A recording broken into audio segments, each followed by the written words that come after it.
Welcome back. Last time we learned all the endings of the perfect verb, all the prefixes plus some endings of the imperfect verb. In the perfect, ti, ta, t, unmarked, and a for the singular forms, nu, tem, ten, and u for the plural forms. In the imperfect, the prefixes aleph for I, nun for we, taf for all the second person forms, yud for the third person masculine forms, taf again for the third person feminine forms.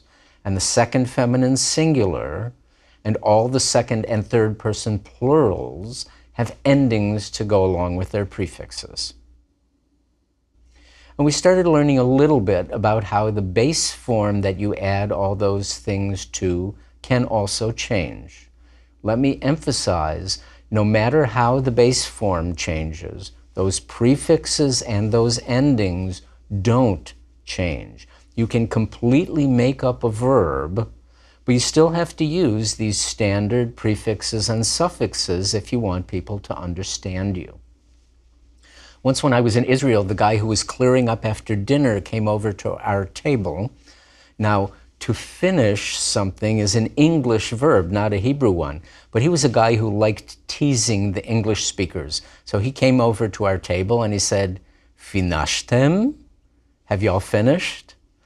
A word that had never before been spoken in Hebrew, may never have been spoken again until now, but was perfectly comprehensible because when you stick tem on the end of a verb, it indicates an action that has been completed and completed by you in the plural. Finashtem? You can probably tell I really like that. Okay, finashti. I'm done with that story. So knowing which pronouns those verb forms refer to is incredibly important. But I think we need a change of pace this time, so we're not going to learn any new verb forms.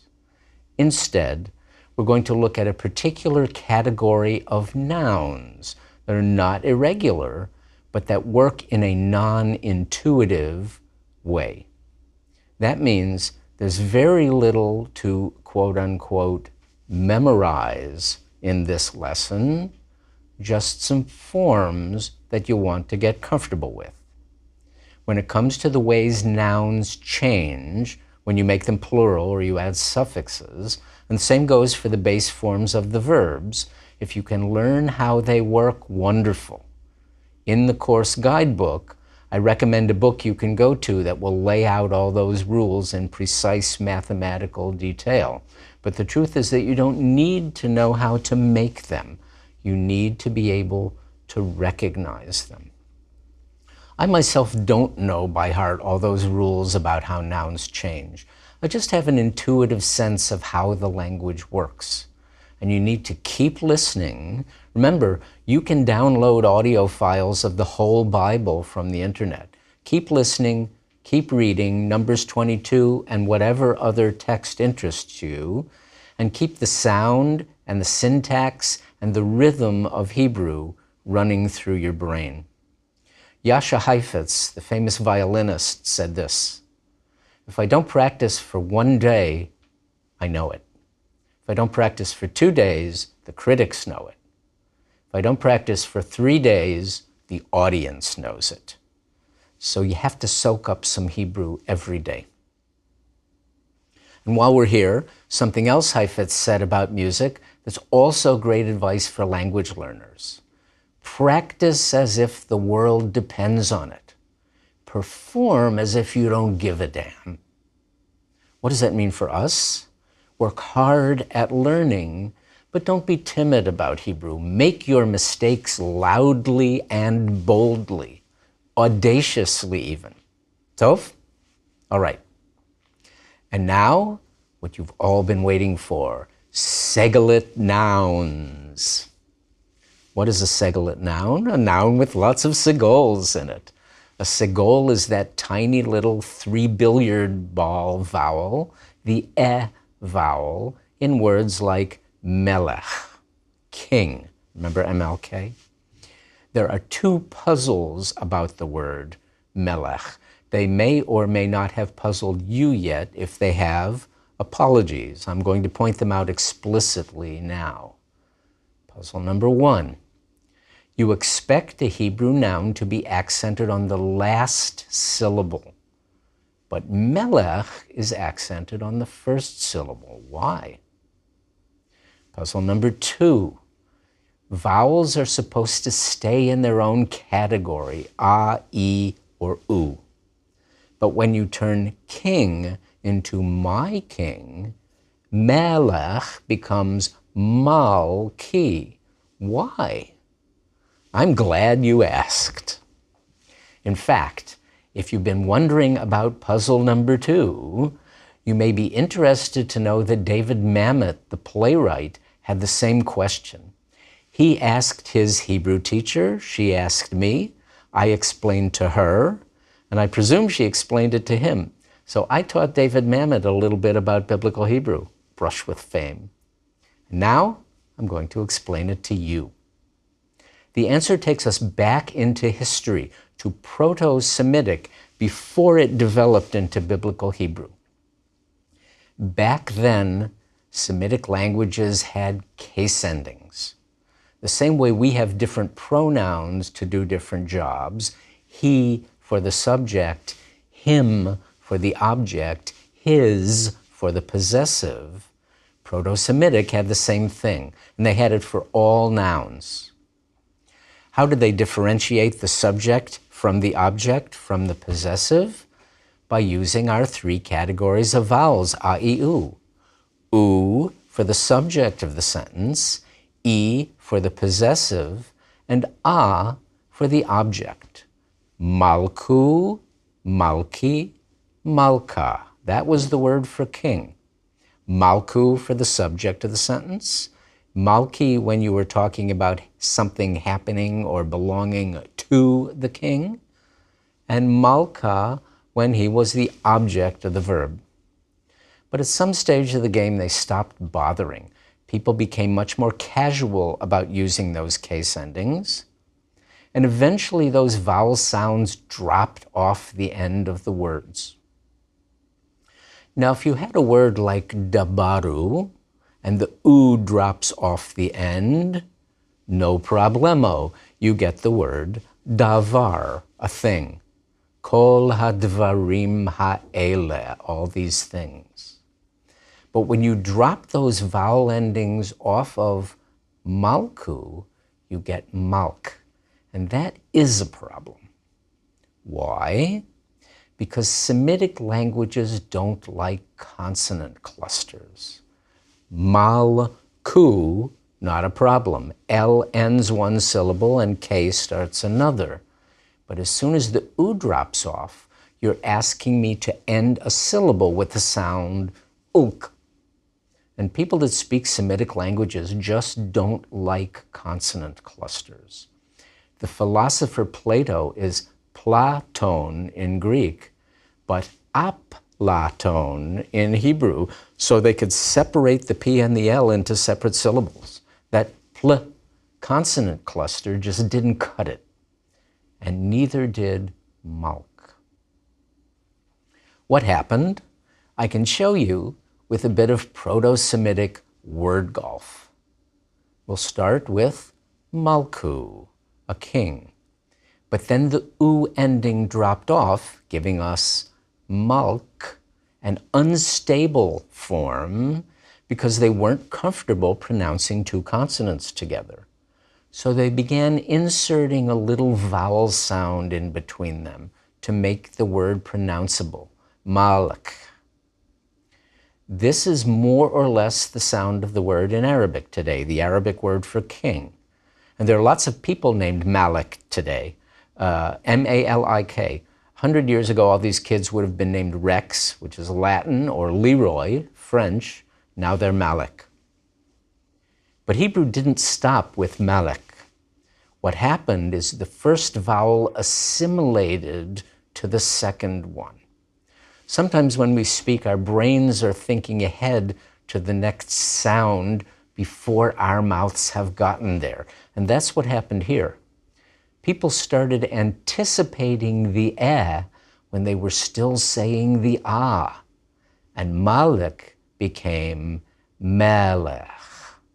I got a great real-life example of vowel assimilation once when I was listening to a distinguished professor announce the topic of his lecture, the Jewish community of Berlin. He was trying to say community, but he was always thinking Berlin. He was already thinking Berlin. So community came out community. And that's how Malku became Malek, became Melech. And here's why you care. Because as soon as you add an ending, you don't have a consonant cluster anymore, and Melech can spring back into its original shape. What kind of ending? How about a possessive suffix, like the yud, the e ending that makes a noun into my noun? Listen up. A horse, sus. My horse, susi. A son, ben. My son, beni. A thing, davar. My thing, dvari. A king, melech. My king, malki. As long as it's got that vowel ending, there's no consonant cluster. Malki can stay just the way it used to be. And that also solves puzzle number 1, why Melech is not accented on the last syllable, like a normal Hebrew noun. In the original Malku, just like in Dabaru, the accent came right before the case ending.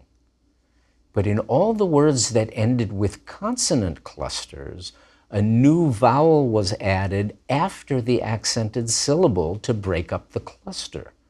So you end up with a whole cluster of 2-syllable nouns that are accented on the first syllable, the Segalit nouns. And they all have a tendency to revert to their original sound when you add a possessive ending. But the original sound wasn't always ah, like in Malku. Could also have been e or u, right? And both of those kinds of Segalit nouns also occur in the language. For example, the noun kerev, the inside of something. In Exodus 8:18, God tells Moses that the next plague, the swarm of insects, will hit the Egyptians, but will skip Goshen, where the Israelites are living. Why? So that he'll know, Ki ani Adonai bekerev haaretz, that I, the Lord, am in the midst of the land. Be, in, the kerev of the land haaretz. Kerev, same vowel pattern as melech. Same kind of noun, a Segalit noun. But what happens when you add a suffix? Let's ask Sarah, Abraham's wife. What happened when God told her, 90-year-old woman, that she was going to have a baby? Vatitzchak Sarah bekirba. Sarah laughed in her inside. Not karba, like Malka, her king, but kirba. Why? Kerev was originally kirbu. How can you tell what the original vowel in a Segalit noun was? If you're just looking at the noun without an ending, maybe you can't tell. But you also don't care because it doesn't matter. When the ending shows up and the noun springs back to its original shape, you'll know. I'm just telling you this so that you'll understand that kind of change is not random, and it's not a change in meaning, not a change in vowel type. You're not looking at a different word, just an older form of the same word. Some Segalit nouns do keep their original vowel even in the dictionary form of the word. For example, sefer, a document or a text. That tsere Sefer is for sure an E-class vowel. So when I tell you there's a suffix on it, you already know what vowel you'll find. Moses tells God, if you're pulling the plug on the Israelites, then go ahead and wipe me out of your book. Mi sifrecha asher katavta. From your book, mi sifrecha, which you wrote, asher katavta. Asher is the relative pronoun. The book that you have written, katavta. There are segolate nouns with an original U vowel too, and for some reason they clung more tenaciously to that vowel. The adjective chadash, remember it, means new. Chadash, chadasha, chadashim, chadashot. And this a segolate noun from that root that means a new moon and therefore a month. Chodesh. Genesis 8:14 tells us exactly when the earth dried up after the flood. Uvachodesh hasheni, and in the second month, be'shiv'a ve'esrim yom lachodesh, on the 27th day of the month, yavsha haaretz, the earth dried up. Remember that eretz, another segolate noun, by the way. Remember that eretz is a feminine noun, so it's not yavash, it's yavsha, dried up. Unlike melech and kerev, chodesh did not turn into chedesh. It kept its O vowel. Parenthesis. I'm showing you all these segolate nouns in their native habitat, in real Hebrew phrases from the actual Bible. I'm translating the phrases, but I'm not walking you through them in detail. Why? Because we've already learned all the grammar you need to understand them. The only thing that's new is vocabulary. I realize that even if you've learned everything perfectly so far, understanding new texts is something of a challenge. What I'm suggesting to you is accept the challenge. Take it as slow as you need to, or come back at the end of the lesson to do it. But then look at each verse carefully until you are confident you can explain why the Hebrew means what it does. And Sarah laughed, vatitzchak Sarah. What's the root of the verb that means to laugh? Why does it have that form? Great exercise. All right, back to segolate nouns. Besides the pronominal suffixes, mi sifrecha, from your book, bechodsho, in its month, there's something else that can be added to the end of a noun, im or ot, to make it plural. Sus, a horse, susim, many horses. But it's not one melech, many melechim. The plural of segolate nouns always follows a particular pattern.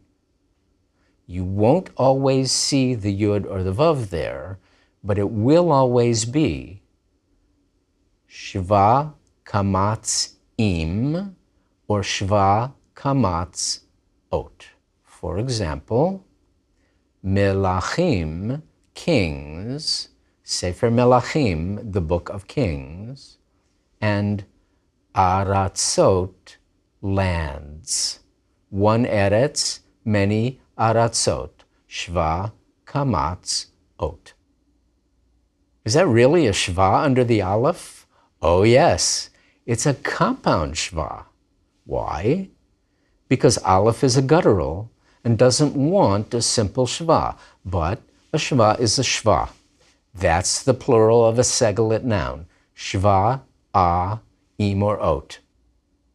Some other nouns will have that same form, but segolate nouns will always have it, no matter what the singular is, which means that certain feminine nouns will surprise you. What's the plural of tova? Tovot. And you expect an a noun, if it's regular, to just change a to ot to make the plural. Mitzvah, a commandment. Mitzvot, commandments in the plural. Matana, a gift, plural, matanot. But giv'ah, a hill, not giv'ot, but gevaot, hills. Isaiah 65:7, on the mountains and on the hills, al heharim ve'al ha-givaot. One more example. One melech, many melachim.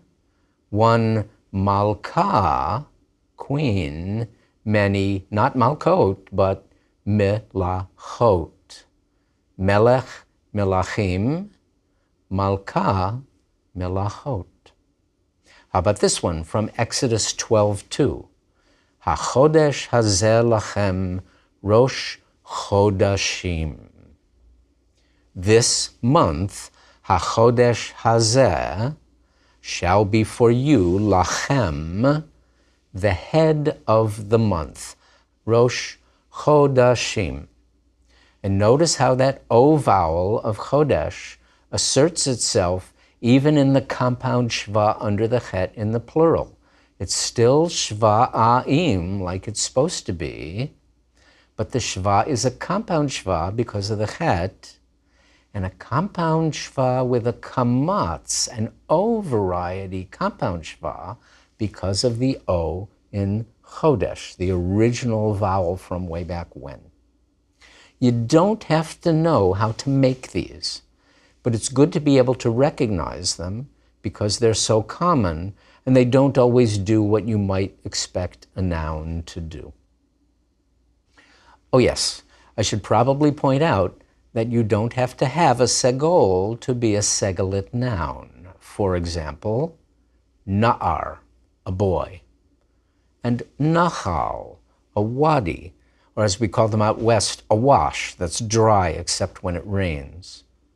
All the vowels are patachs because of those gutturals, ayin and chet, in the middle of the word, but that accent tells you they're segolit nouns. So is Baal, master or owner or lord. And sometimes Baal is capital B, Baal, the name of a god. Plural forms, ne'arim and nechalim, shva, kamatz, im. Be'alim doesn't happen to occur in the Bible.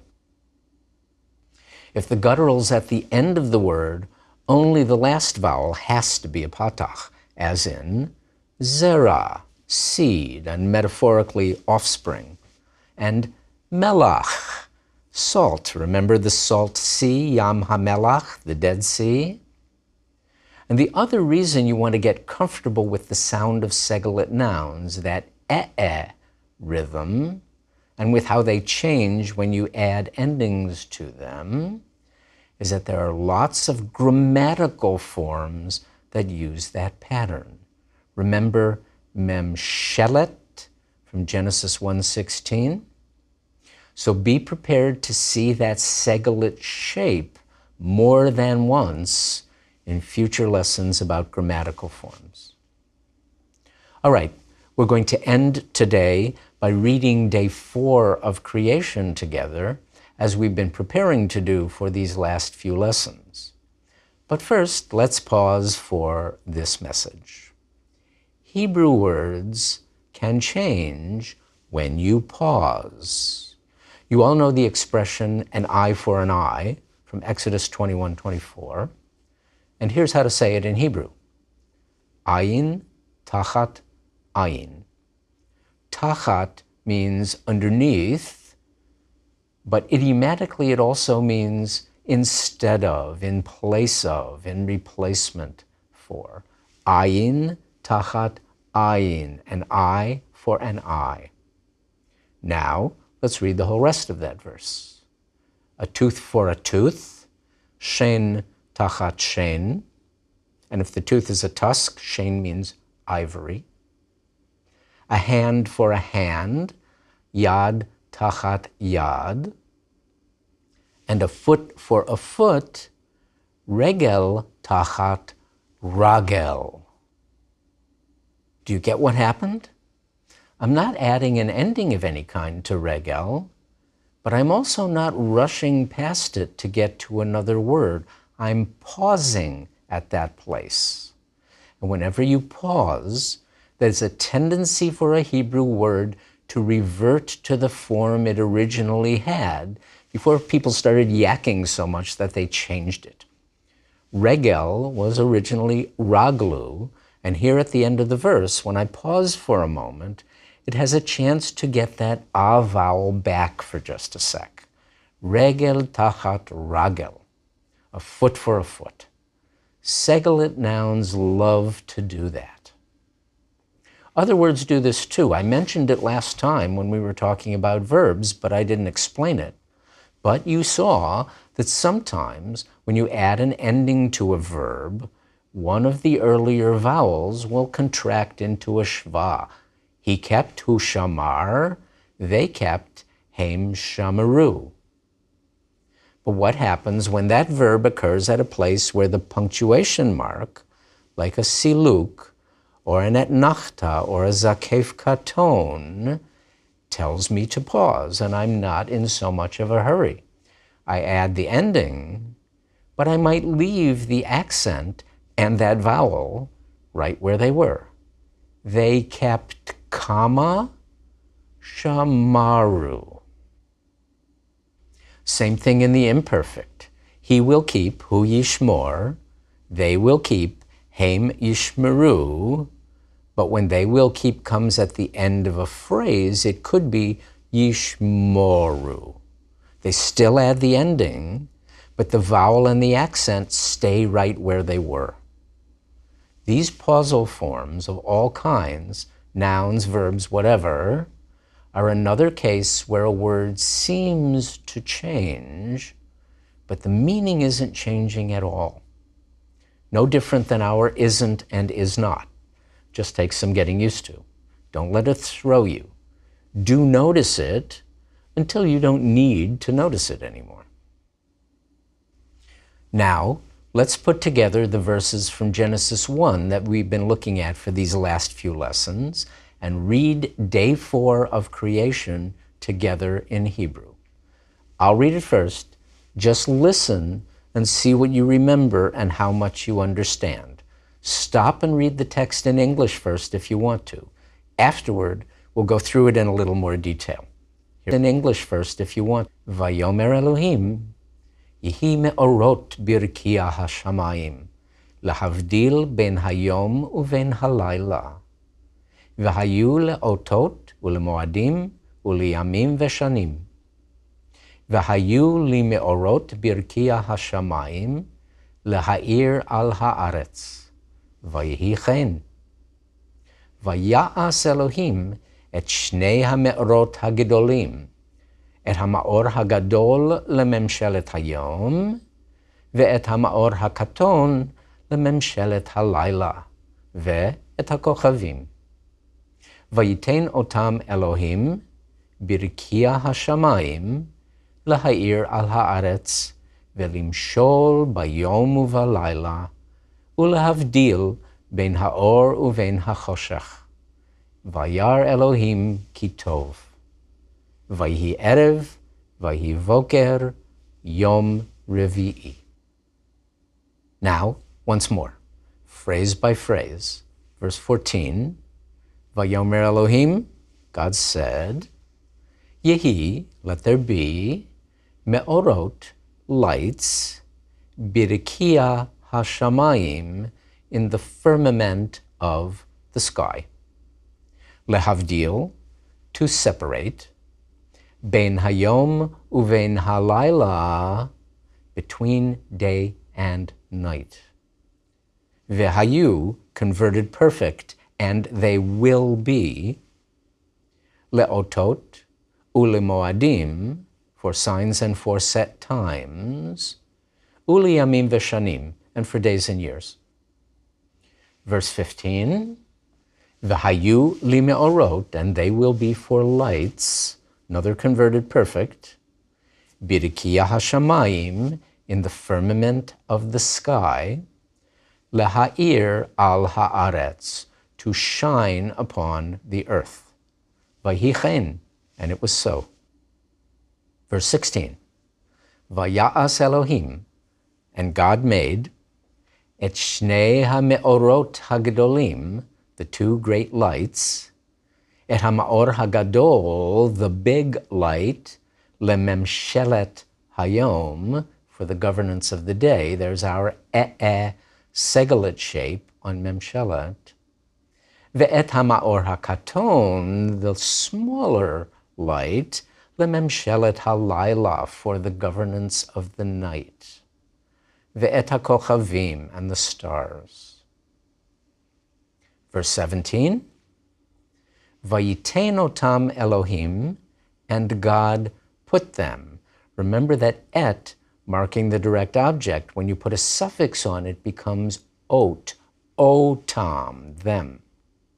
Birkiah hashamayim, in the firmament of the sky, leha'ir al ha'aretz, to shine on the earth.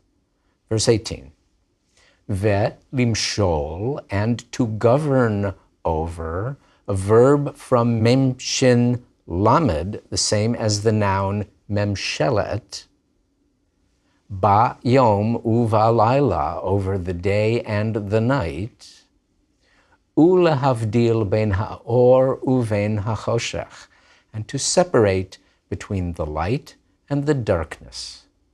Did you notice that choshech is a segelet noun?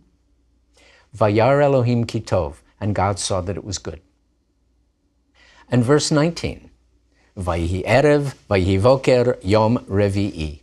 And there was evening, and there was morning, a fourth day. Yom echad, one day. Yom sheni, yom shlishi, yom revi'i. Pause and give yourself a chance to read it through in Hebrew. And then I'll read it out loud one more time. Okay, ready? Vayomer Elohim, Yehi me'orot birkiah hashamayim, lahavdil ben hayom uven halayla, v'hayu le'otot u'lemoadim u'liyamim v'shanim, v'hayu li me'orot birkiah hashamayim, laha'ir al ha'aretz, vayhi chen, vaya'as Elohim et shnei ha'me'orot hagdolim, et ha'ma'or hagadol lememshelet hayom, ve'et ha'ma'or hakaton lememshelet halayla, ve'et ha'kochavim. Vayiten otam Elohim birkiah hashamayim, laha'ir al ha'aretz, ve'limshol bayom uvalayla, ulehavdil ben ha'or uven ha'choshech. Vayar Elohim kitov, vayhi erev, vayhi voker, yom revi'i. All right, you know what your challenge in Numbers 22 is going to be. Find 5 segelet nouns. More difficult challenge, can you find any in the plural? And how about puzzle forms? I have to show you one before we say so long, because if I don't show it to you, it will surprise you. It's in Numbers 22:9, the last word. God is speaking to Balaam, a man and therefore masculine, and God says to him, who are these men who are with you? Now, im with an ayin, means with, but with you is not imcha here, the form you would expect for second masculine singular. It's imach. Sounds like feminine singular. And in another context, that's exactly what it is. But those ha endings have a pausal form, and it's ach. Imach, with you, masculine singular, pausal. So we've read days 1 and 4 of creation together. We have lots more work to do in organizing our knowledge of the Hebrew verbal system. But before we do that, we're going to take 2 lessons to consolidate what we know about nouns, including the all-important topic of the construct forms. See you then.